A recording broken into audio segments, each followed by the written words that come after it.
Hello, my name is Alexandra Carade, and I'm a member of Spark Learning Lab's Early Childhood Business Coaching Team. In this video today, we'll be discussing building cash flow.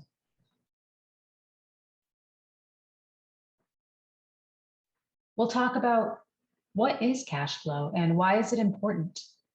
What financial information do you need to build cash flow? And how do you get started? First, let's start with why it's helpful to forecast cash flow. The cash flow forecast is one of the best tools you can have for understanding how healthy your organization is in the short term. Predicting cash flow is not about budgeting. It's about understanding how much money you are taking in minus how much money is going out.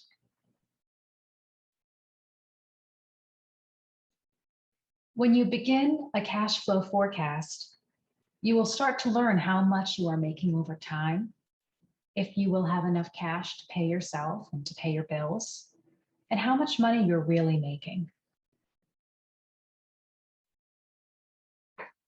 The challenge with cash flow is that you can have a lot of money that is owed to you, but if you don't have money on hand to pay the bills, then your business can find itself in financial trouble. Knowing how much cash you have in the near term becomes a way of not only knowing what's coming in and going out, but also gives you a heads up about upcoming challenges with having enough cash available. The cash flow exercise we'll discuss today will guide you through the process of making an important cash flow prediction for your business. We use 6 months as a general guideline for how long to build your cash flow forecast for.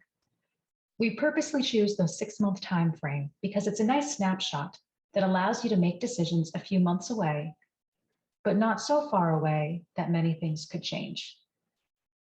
Once you get the hang of this exercise, you might want to make it one of your weekly business habits. The 5 steps to build cash flow include gathering documentation, picking a time frame and scenarios, listing income, listing expenses, and reviewing trends. Let's dive into these 5 easy steps. First, when you gather documentation, pull 2 to 4 months of documents that show your income and expenses. Documents that can give you the information you need include bank statements, credit card statements, Venmo transactions, utility bills, and any other records of ways that you receive or spend money. Try to use actual amounts when possible for greater accuracy. If you don't have actual amounts for everything, it's okay to use an average. For example, you might need to use your average electric bill because you don't know exactly how much electricity you'll use over the next few months.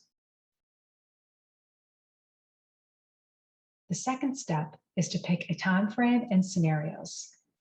Try to choose a time frame that's long enough to allow you to make decisions past 1 or 2 months, but short enough in case challenges or changes happen down the road. We think 6 months is a good time frame, but adjust as needed and choose what works for you. Don't use more than 1 year. You should also consider scenario planning, which can help your organization, especially in times of great uncertainty. Through scenario planning, you can articulate changes that may happen over time, so you can see and plan for their potential impacts. Though you can use any number of scenarios, typically it is good to develop 3. Your best case scenario, when revenue and expenses shift to ease the stress on your business. The base case scenario, which is usually the status quo if the future were to play out as you currently expect it to happen.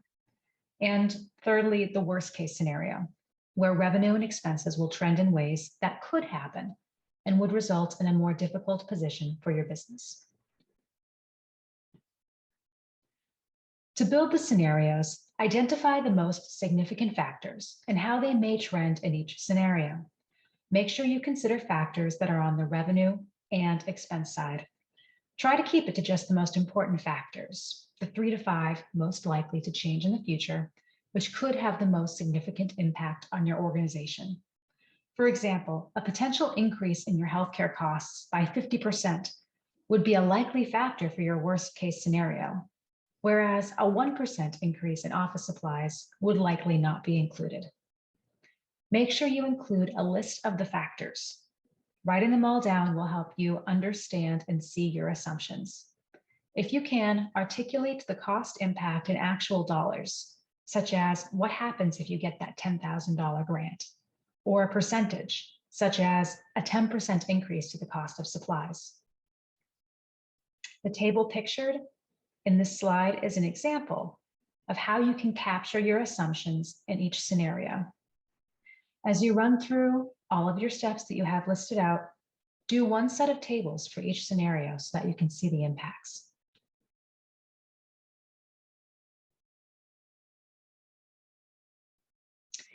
Your third step is to list income. Categorize the money that comes in each month. Be sure to always include an other category. So for instance, an example of your income categories could include subsidies, fees, grants, Paycheck Protection Program, and other.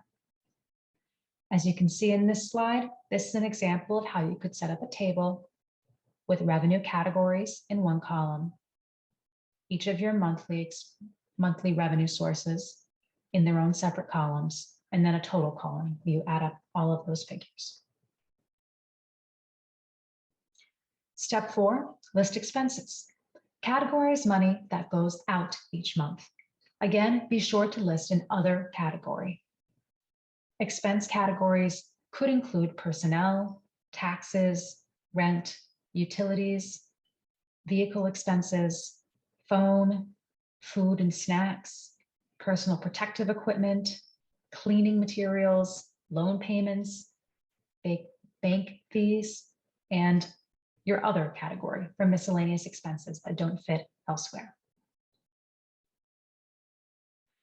Again, you see on your screen here a table as an example of how you can list out your sources of expenses with all of your expenses, the names of each of your expenses in one column, other columns each representing 1 month, and then a total column at the end where you can add up all of your monthly expenses for each row, each expense.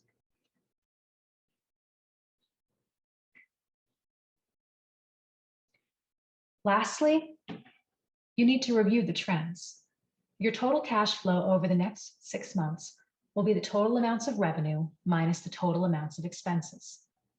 You can use these tables we were looking at to help you make those calculations. You can also see the cash flow for each month by subtracting your total expenses from your total revenue for each month. Looking at cash flow month by month can be helpful.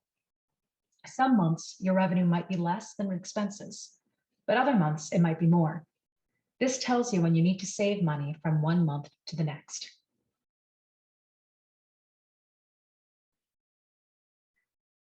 In this slide, you see an example of total revenue minus total expenses equals total cash flow, and this is depicted in a table format.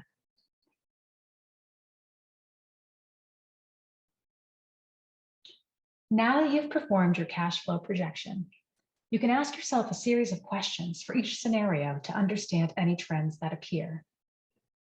For instance, are you profitable? Are there months that are feast or famine? Which month or months have the highest profit? Which month or months have the lowest profit? Which categories are your highest expenses and which categories are your lowest expenses? Which categories are your highest revenue and which categories are your lowest revenue?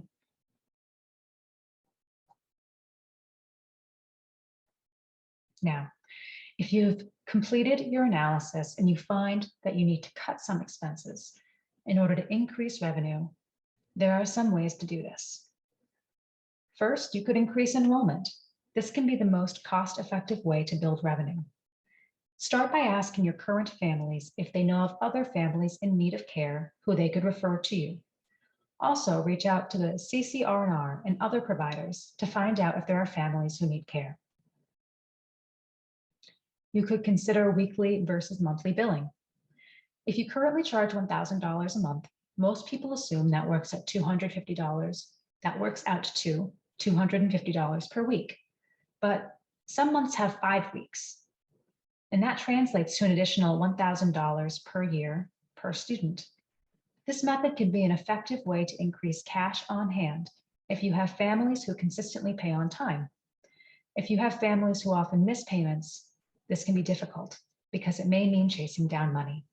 It can also mean more trips to the bank and more data entry on your end. Other ways to improve cash flow include speeding your billing collections. You should bill as soon as possible, and don't let money owed to you wait. It may be a difficult conversation with families, but the cash is critical to keeping your business and the service they rely upon alive. Consider childcare management systems, which can help speed billing while also cutting other costs, or consider using Venmo or similar apps for fast payment. You could find the best prices for toys, materials, and equipment. Buying used toys can save you significant amounts of money, and you can use sites that will give you access to high-quality, pre-loved items. Check out your local Facebook selling groups. Goodwill and the Salvation Army often have toys available. Try visiting these stores early in the week after items have been dropped off over the weekend. Also, look for ways to get discounts through large purchase programs.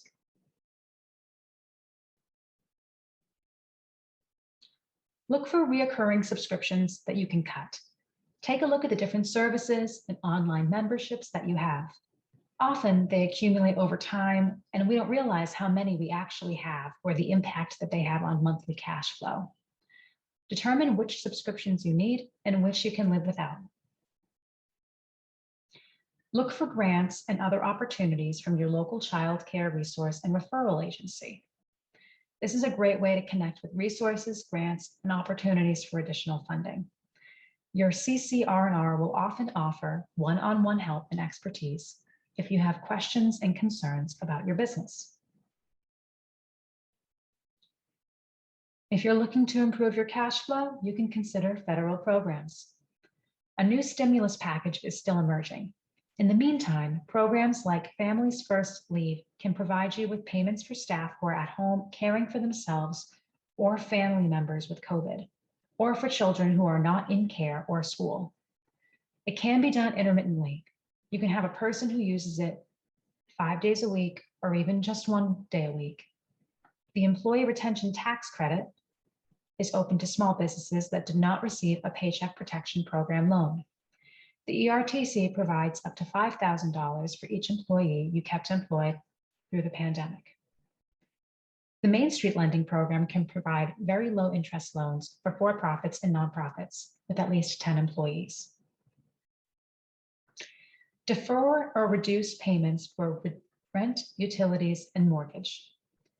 Many landlords, banks, and utility companies are allowing you to hold off on making payments, or you can make partial payments.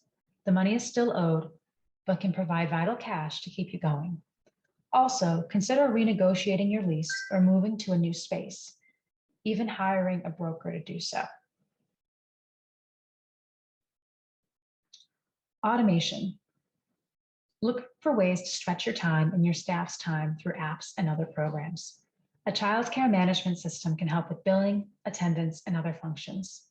Online systems like Gusto and FreshBooks can help you with payroll and bookkeeping. Even a free program like Google Docs can be used to collect attestations and other forms online. And last, if you're looking to improve your cash flow, it is never an easy decision, but you could reduce staff quickly to conserve cash. Keep in mind that you should ensure reductions will neither impact state and federal requirements nor impact overall quality and safety. If you would like any assistance with forecasting your cash flow or other related business coaching topics, you can view resources at indianaspark.com/training-calendar. One-on-one business coaching is also available at no cost to you, and you can register on the indianaspark.com website. Thank you for learning about cash flow forecasting with me today, and I wish you the best of luck as you use this new financial technique.